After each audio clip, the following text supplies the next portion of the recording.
DirectEdit now has the ability to include a tolerance. Once a value has been typed, a tolerance can be added in the drop-down menu. This is also available in the size,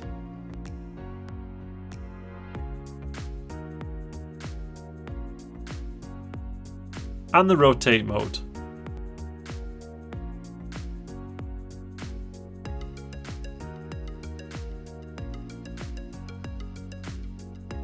The assembly environment has been improved in Inventor 2023.1. Previously, some items from Content Center would not be listed sequentially.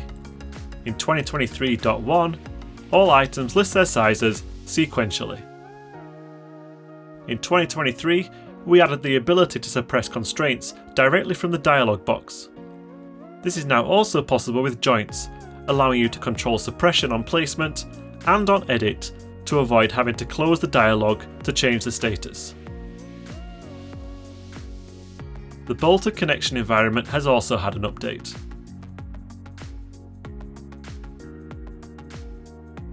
When placing bolted connections, Inventor creates holes automatically to suit the hardware used. It is now possible to manually enable or disable holes suggested by Inventor. All this and much more in Inventor 2023.1.